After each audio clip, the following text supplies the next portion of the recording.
Our first session is Growth from Within the Maitland Chemistry Park.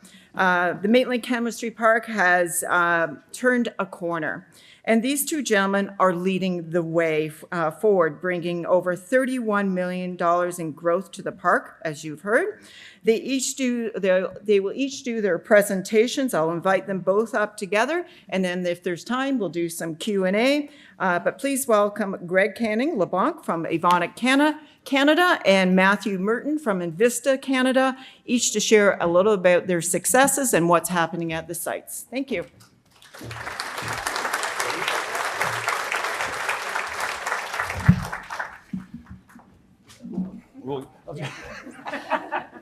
Thank you. All right, good morning, everybody, and welcome in. But before I start on my introduction presentation, I would really appreciate getting some feedback and a show of hands on the following three questions. Before today, who has ever heard about Evonik? Raise your hand. That's impressive. Yeah, you don't count. But also before today, who is aware that Evonik had a site in Maitland? Okay. I'm impressed. Lastly, who has heard of the legacy DuPont plant down in Maitland? Yeah, okay, yeah. So thank you very much, and I appreciate the feedback because one of the reasons I'm asking is I've been in this region for 3 years, and it's the same responses I've gotten whenever I've asked that question. So one of the things I want to ensure today is that when we're done the presentation, that each and every one of you will become familiar with Evonik, who we are, and what we do. So my name is Greg LeBlanc. I am the site manager for the Maitland site, the Evonik one. I've been in chemical manufacturing industry for over 25 years, and I have to say I love what I do. So what does that mean? I love to talk about it. I love to talk about what we make and what we do, because it fascinates me how, if you look at this room, how much the industry, and in particular Evonik, safely provides materials and products that each and every one of us use every day. What I also find fascinating is that Evonik, a leading chemical manufacturing company with 33,000 people worldwide that service over 100 countries, have manufacturing plants in over 25 different countries, and with over 15 billion euro in sales, can kind of remain relatively anonymous if you don't know the industry. Evonik is a company that does strive to go beyond with developing sustainable products and solutions that everybody in this room uses every day. So you may ask, well, what does Evonik do? What chemistries do they provide? Well, today I'm going to talk a little bit about the company, their beliefs, how they impact each of us every day.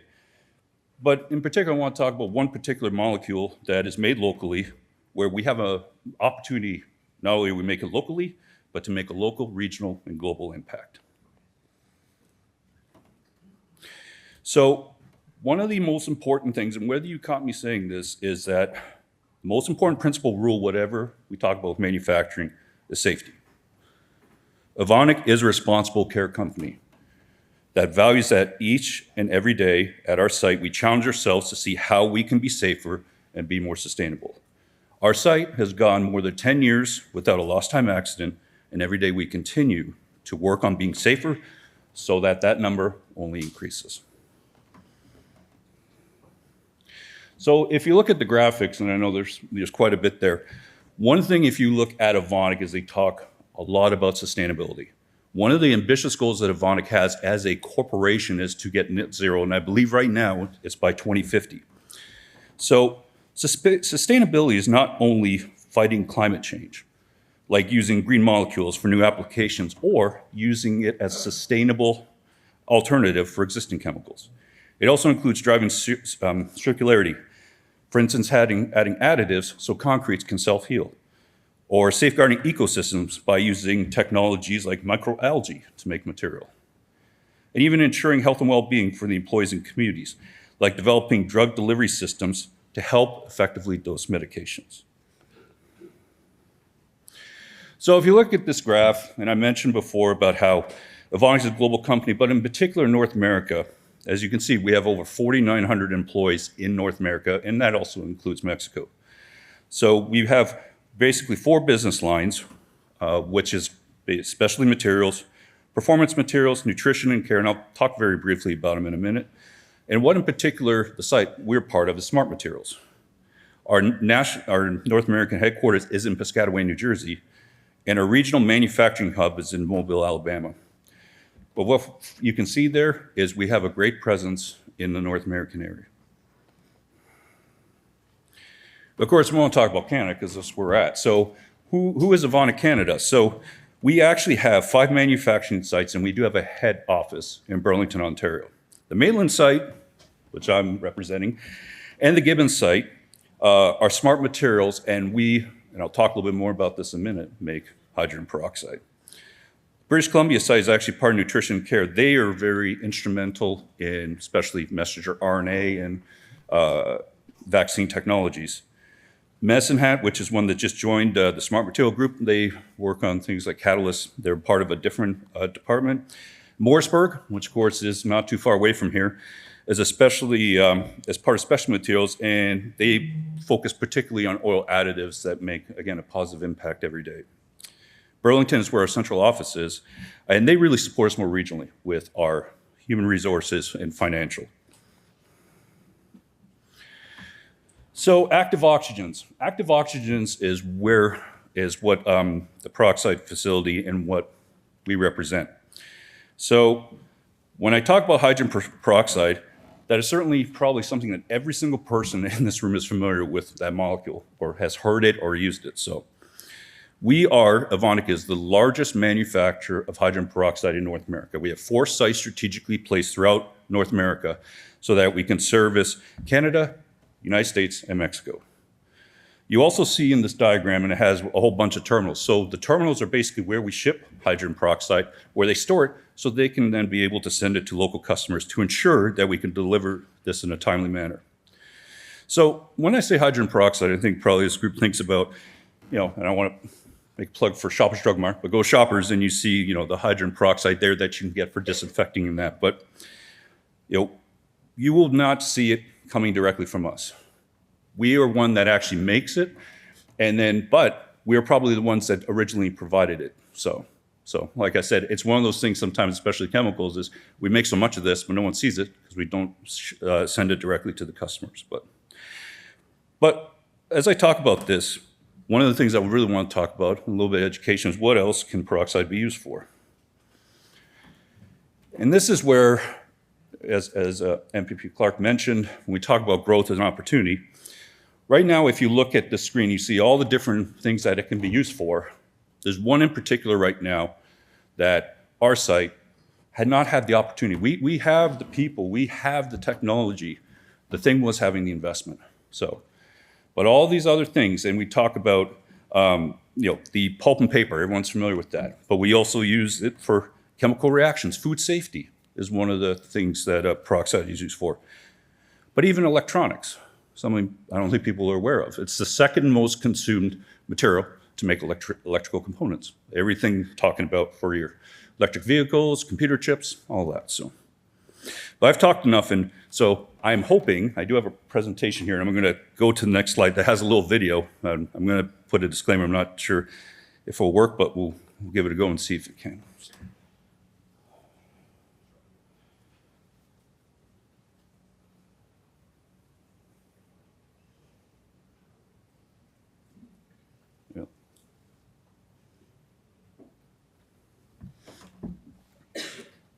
Nope. Okay. So I'll take a step back then. I apologize. This one. So one of the other things, and what the video was really showing, is all the different applications that you basically see on this. The other thing about this that we don't do, which I think this group might find very interesting, is whether or not they're aware that hydrogen peroxide can actually be used as propellant. If anyone's familiar with, I believe it's Blue Origin, they're actually using hydrogen peroxide to use as propellant for rocket ships. So when we talk about a green chemistry and a green molecule, the thing that hydrogen peroxide can do is really in time substitute what we have existing with very clean, sustainable chemistry.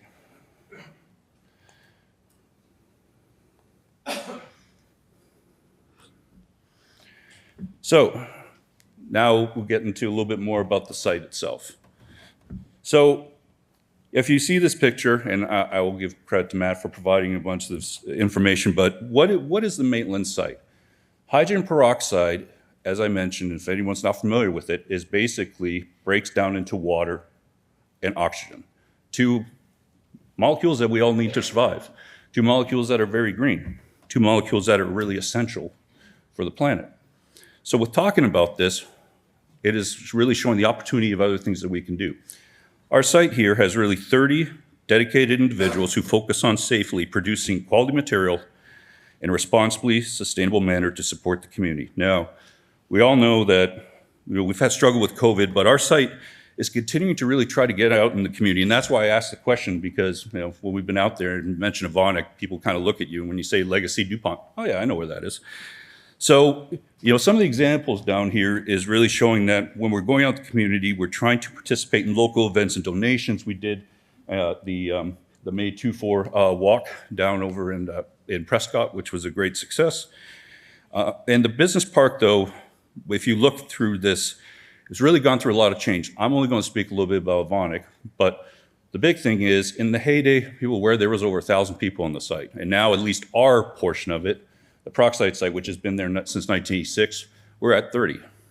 But I want to also highlight and make sure that I recognize Matt and the excellent relationship we've been able to have with him, his site team, as well as with INVISTA. They've been able to provide safe support to our site throughout the years and have continued to build the partnership to where we have this recent exciting news, which we're both going to be talking about. So where are we today? As it was mentioned by MPP Clark, thanks to the investment support from Evonik and the Eastern Ontario Development Fund, we were able to get a grant approval and be able to move forward with a project to expand our product and business portfolio to enter the ultra-pure and electronic industry. This opportunity will not only add volume to our site, but it's also going to maintain our current staffing and add 5 full-time jobs. And we're actually also reducing the carbon footprint by doing this, because we are actually going to be producing material where another site would normally would. But this really couldn't have been done, and this was truly a team effort, which myself, and I know Evonik is incredibly grateful for, not only with MPP Clark, MP Barrett, of course, Ann Weir, Dennis Lapierre, have been all tremendous supports with us. From the Evonik team, I have Doug Woods, who's the president of Evonik Canada, who's been, again, so driven to help us with this, as well as my boss, Marlon Anderson, our manufacturing vice president. But I really have to make sure to highlight the Maitland team. So our site leadership, Bruno Machado, Mark Derricks, Katie Duclon, Catherine Onstein, and the whole site operations, maintenance, and quality team. This really couldn't have been done without them. Again, with all of what they've been able to do, with all of the challenges and that, they've been able to safely get to where we are now, and it's great to see with all of that effort, this kind of come to fruition. But with saying this, and we talk about the investments, like, okay, well, what is the future? Because this, and if you look at the bottom part, it says about the foot in the door. Right now, there's immediate opportunity within the next 2 to 3 years, getting this project in, being able to make material, being able to make a difference. Now, this is just kind of, I'll say disclaimers, just really some dates for examples, but if anyone is familiar with what's been going on, especially in the US with the CHIPS Act, we are now strategically positioned for further and larger investments as the market is expected to increase on North America due to the expansion and new builds in the electronic industry. I highlight in particular the opportunities, and they're in bold, but if you actually look at it and you go back to your geography, you can see that 3 of those locations are actually very close to where Maitland is, and it is within our geographical area. So with this, we get about, this whole area is about 70% of the growth from the CHIPS Act. And what does that mean? This means that it comes to fruition, and it's when it comes, it will come to fruition.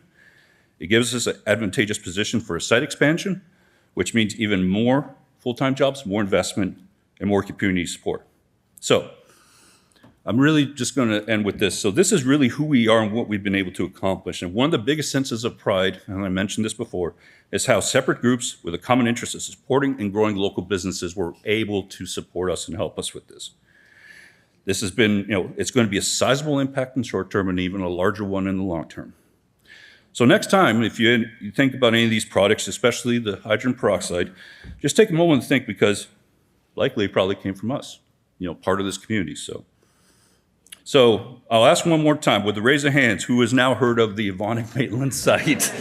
So, good. I'm glad it went up. So, but again, thank you very much for having me here. Again, my name is Greg LeBlanc. Thank you for your time and your support. Enjoy the rest of the day, and I'll pass it over to Matt. Leave that there for you. Good morning. My name's Matt Murton. I am currently the site manager at our Maitland site in INVISTA Maitland site. I grew up on a family farm in Harrowsmith on Murton Road, because that's where you should find Murtons. And I started my career, I went to Queen's University. I have an environmental engineering degree from there, and got an opportunity to start my career at our Kingston site, making carpets, airbags, polymer there. And about 7 years ago, I got the opportunity to come be the site manager at the Maitland site. And I'll say I am really blessed to have gotten to grow up and raise my family and have a really fulfilling career in Eastern Ontario. I think it's a magnificent place to live. I've gotten to do some traveling around the world, and I don't know of a better place to be than in Eastern Ontario. So I'm really grateful and excited for the opportunity to talk about some of the great things that we've got going on at Maitland site. I'll maybe start a little bit talking about our parent company. So Koch Industries is again a very large company that not everyone's heard of. It's privately owned. Started 90 years ago in both engineered systems, refining trains and that sort of thing, and crude oil gathering, and has grown substantially over the 9 decades of its existence. A big reason for that is the company's intention from early on to reinvest a lot of the earnings into growth and innovation and new products. So we currently around 168 billion in growth over the last couple of decades as part of that reinvestment. 35 billion of that has been in the tech space, which is we view as very important and a growth area. And one of the things that you find interesting with Koch Industries is there's not really a single specific industry that we're involved in. We really believe in kind of understanding our capabilities and the culture that we can create. And that gives us an opportunity to work in a lot of different spaces. And one of the things that the Koch Industries and INVISTA talk about are kind of creating a mutual benefit through virtuous cycles. And I'll talk about that a little bit in Maitland site's Maitland site situation and INVISTA's partnership with Evonik and in the community. We view that as a real advantage for us. So jump to INVISTA. So INVISTA has existed for 20 years. In 2004, Koch acquired the nylon part of DuPont, intermediates, fibers, polymer business. DuPont had pioneered the creation of nylon from the 30s. And of course, Kingston site opened in 1942. Making parachutes for the war effort, and INVISTA's kind of a big player in a number of industries, most notably airbags. As Greg described with Evonik, you won't see INVISTA's name on a lot of the products we provide to many different companies, which I think is probably good in the airbag space. You're not anxious to see that product, but I guess it's usually a good thing when you do, but only from a better outcome than you would have had otherwise. But INVISTA's a big player in that, and of course Kingston site's a big player in that, an important part of the Eastern Ontario growth. But we're also leading suppliers in a number of often automotive related industries. You see a lot of our products in lightweight polymers that make cars stronger and lighter. And of course, airbags are a big part of our business as well. Really believe that Koch and INVISTA's success is built on having a strong culture. I'd say I'd summarize that culture as kind of great employees getting an opportunity to grow and create value. That's kind of what it comes down to. But it's really built on some pretty core values to us. We believe that if you can't operate with integrity and in full compliance and with an eye to stewardship, then you shouldn't operate. And that's been an important part of kind of our site's success and the company's success. We talk about our stewardship vision a little bit. Maybe we might describe it a little bit differently than Evonik does, but I think it heads towards the same good ends. It's about making things that people value and using less resources to do that. And one of the opportunities we got to celebrate kind of the long-term success that the Maitland team has had at that, kind of working hard over more than a decade. The Maitland team was able to reduce the energy that it took to make our product by more than a third, which was a pretty remarkable achievement. And we took the opportunity to, in partnership with some folks, plant a number of trees along the property there to celebrate that. And I see they're coming along well. They've been in there for a couple of years, so that's great. I'll just maybe talk a little bit about our Maitland site and won't cover the same ground that Greg did, but of course for folks that are familiar with it, you'll know we're kind of nestled along the main CN line, runs right through the middle of the property. Of course, Blue Church Road is over on the right to the east as a bit of a boundary. 401, of course, is kind of the northern part of the property. It was all a DuPont site for a number of years, and it kind of as the INVISTA split happened, Chemours was created. Greg mentioned that out of the DuPont company. Some of that land was sold to some other folks, and there's a number of folks that have some of the property, have some property there. Let's say Greg and I don't take it personally, but a lot of that's for sale right now. But lots of opportunity there as we kind of look to the future, and as Ann and Charlie have worked hard in the region, there's a lot of interest and a lot of activity, and we're certainly anxious to support that any way that we can. Greg touched on some of these things. I'll maybe just add a couple of comments. Of course, the Maitland site's been here since '53. We started making the raw ingredients for nylon to support the Kingston site, which, as I mentioned, had been open for a few years before that.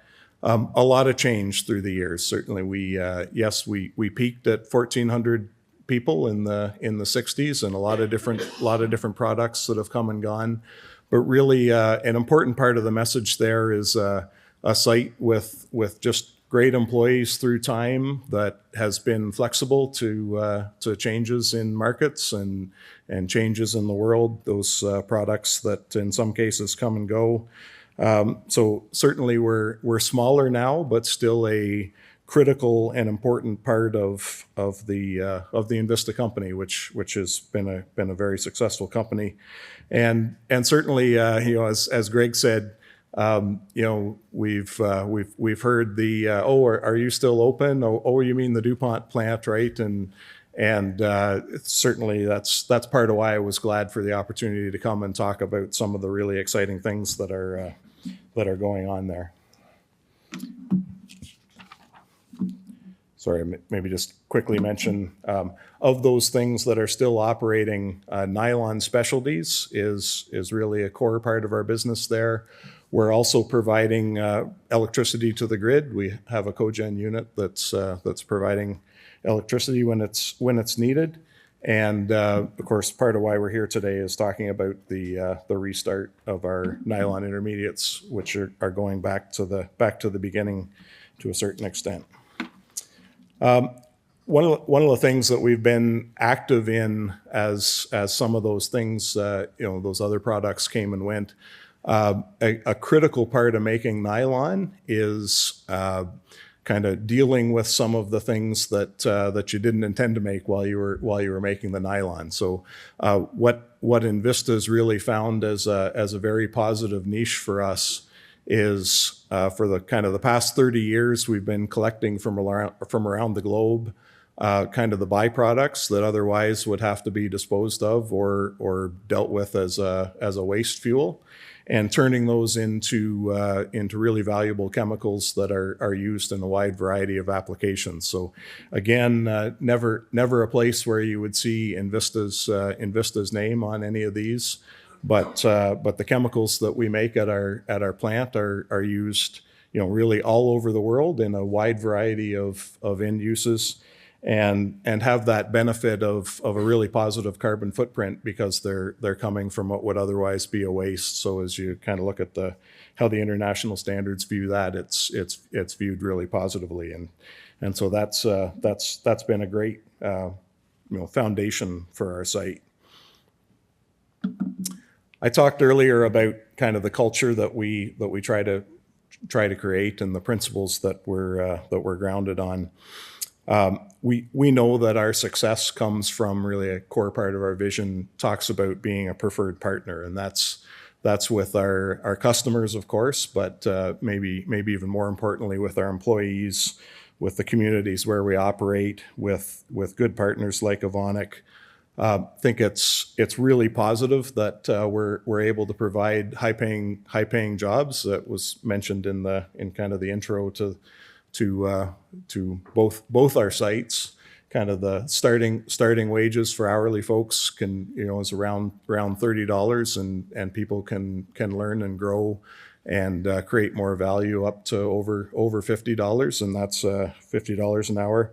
That's a really important part of our community, being able to have those kinds of jobs available, and certainly we view it as a really important part of what Greg and I are trying to do, is make sure that those are available to the next generation and the one after that, and kind of 71 years of history of that is an important part of what we're doing.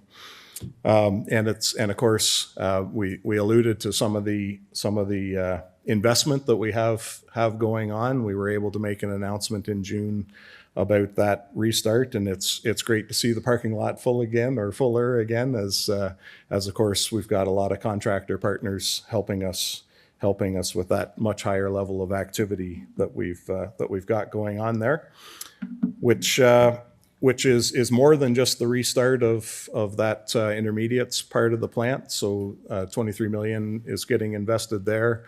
We're also building a modern boiler to provide steam for Greg and I. So that'll have a positive, of course, emissions footprint as we replace a 1960s vintage boiler with a brand new one. And we've gotten the opportunity, just as we get ready for all of that critical support to INVISTA that we're looking to provide, to do an additional $16 million over this year and next year, just with additional sustainability, reliability projects. So pretty excited about all of that, and really, we see these opportunities all come from connecting to that vision, and we're excited to be a part of this community and excited to see that growth here again. And happy to talk about it. So thank you for your attention. And that's it.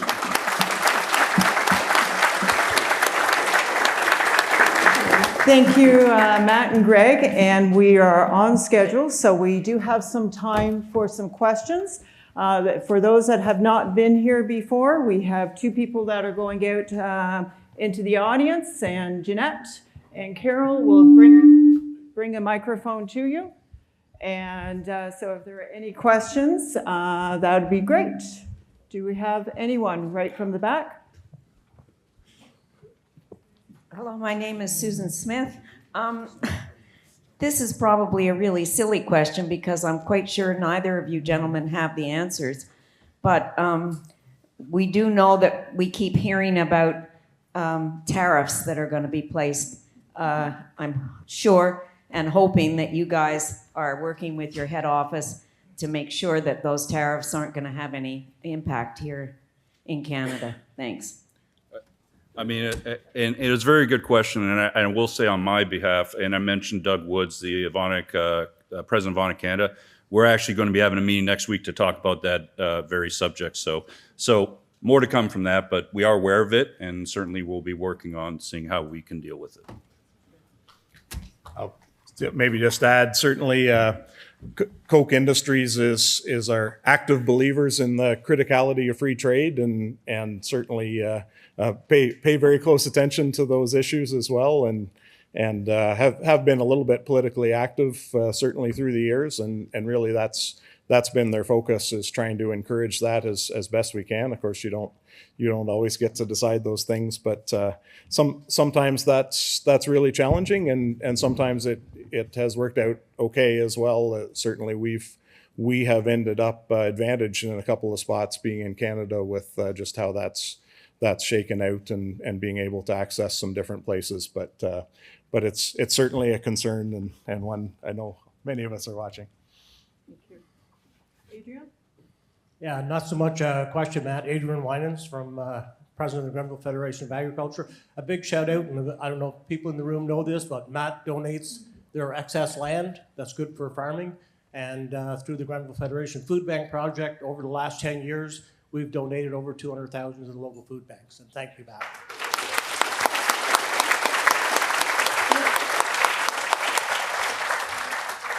That's helpful to get old farmers in these positions to support that kind of thing. Just over here, yep, with Carol. Hi, Joan Delaney from Rideau Lakes. You've given us a lot to think about, a lot of facts, and I like your visuals very much. I have a question about one of the last slides you had up there with the products you're producing when you reopen your nylon plant. And I have a question about the niacin. There was a pill there, and I'm trying to figure out how that is produced. Is it the contents or the coating?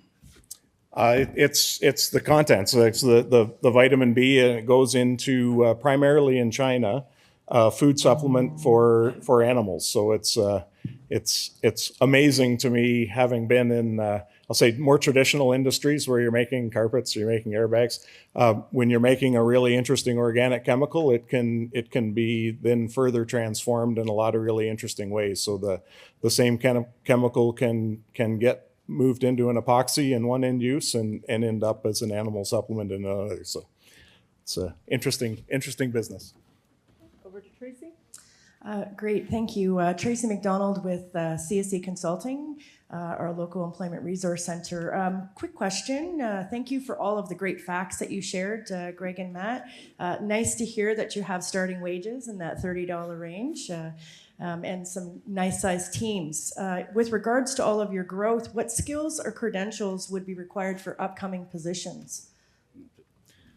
So for ourselves, we're really looking at both. Well, it's really looking at skilled trades. We're looking at operators, and we'll be looking at those with post-secondary, potentially engineering and science and that. So what is really great about our opportunity is it's really a breadth of looking from anywhere from all of those three that we will need upcoming. But as I mentioned, with the growth in that, potentially all of those would also be needed even further if we get the opportunity for the, again, the further investment and that even larger growth when the electronics manufacturers come. So definitely everything from the operator, trades, and again, post-secondary engineering kind of skill sets are ones that we'll be looking for. And we're actually active. We were just and led us. We went to Ottawa, one of the recent job fairs, in that where we're looking at talking about. Really, even with the high school students, talking about manufacturing and the great careers they can have, just so people get it in their mind as to potentially this is something they can do, and local colleges as well. So all three of those right now is what we'd be looking for. And then last one to Tina. Hi, Tina Stevens from Valley Heartland CFTC. Okay, sorry, I was just wondering, so for the decomposition of hydrogen peroxide, you need a catalyst. Is it a precious metal? And if it is, do you have any R&D into synthetic materials if you're using precious metals? So there are various things that they can use into the decomposition to be able to stabilize it. It really depends also on who the end user is as to what they want. Now, and I mention this because When we talk about the electronic industry, they are getting to the point where, and when we had the announcement of Maitland, I talked about like the levels of contaminants they're having to remove. And you're talking about parts per billion, parts per trillion, which is like a drop of material in 100,000 barrels. So there are ones that are used. It really depends on the application. It's something that we want safety-wise to always make sure we have it in there. But at the same time, we know with the customers, it means they have to remove it. So it really varies on the formulation what the customers need. But there is something in there for it. So hope I answered the question. Did that do it? Yeah. Thank you, Matt. And hang on, we got some gifts for you. But if you now take a look at, thank you again here. There we go. And if you take a look now with what that means to this chemistry part, it's over $50 million going into this chemistry part. So congratulations, gentlemen, and keep up the great work. We're cheering for you, and thank you for your commitment to this region. Thank you. Thank you all.